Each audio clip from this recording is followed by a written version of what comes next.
চাঁদপুরে দিনের আলোয় ভ্যান চুরি, সিসি ক্যামেরায় ধরা পড়ল চোরের কাণ্ড। এক চোর এক সকাল, আরও 60,000 টাকার ক্ষতি। চাঁদপুর শহরের কোরালিয়া সাহাবাড়ি রোডে মানুষজন তখনও দিনের কাজ শুরু করেছে, কিন্তু এই শান্ত সকালে ঘটল এক চমকে দেওয়ার ঘটনা। যেন সিনেমা দৃশ্য, তবে সেটি বাস্তব। প্রাণ কোম্পানির ডিএসআর সাকিব প্রধানিয়া প্রতিদিনের মতো তার ব্যাটারি চালিত ভ্যানটি ফ্ল্যাট বাসার নিচে রেখে দরজা আটকে রেখেছিলেন।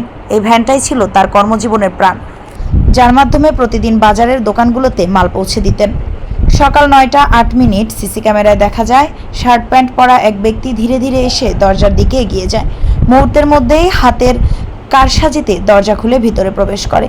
চারপাশে কেউ নেই, রাস্তায় শুধু হালকা বাতাসের শব্দ। এরপর কয়েক সেকেন্ডের মধ্যে বেরিয়ে আসে ভ্যান নিয়ে এবং মুহূর্তে দৃষ্টি থেকে হারিয়ে যায়। ভিডিও ফুটেজ, চোরের আত্মবিশ্বাস, হেঁটে আসা, দ্রুত পালিয়ে যাওয়া সব স্পষ্ট ধরা পড়েছে। ভ্যানটির দাম প্রায় 60,000 টাকা, কিন্তু টাকা দিয়ে ক্ষতির হিসাব মাপা যাবে না, কারণ এই ভ্যান হারিয়ে সাকিব এখন চাকরি হারানোর দ্বার প্রান্তে।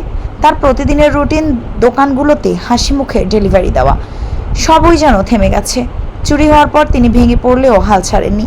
সিসি ক্যামেরার ফুটেজ হাতে নিয়ে চাঁদপুর মডেল থানায় অভিযোগ করেছেন। একই সঙ্গে তিনি আশা করছেন কেউ হয়তো চোরটিকে চিনবেন, হয়তো কেউ তথ্য দিবেন। এ ঘটনা শুধু এক ব্যক্তির ক্ষতি নয়, বরং শহরের নিরাপত্তা নিয়েও বড় প্রশ্ন তোলে।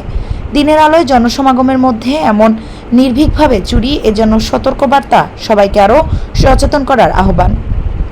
সাকিবের চোখে এখনও সেই সকালের দৃশ্য, যেন তিনি শুনতে পাচ্ছেন চাকার ঘর্ষণের শব্দ, দেখতে পাচ্ছেন ফাঁকা রাস্তায় মিলিয়ে যাওয়া তার প্রিয় ভ্যান।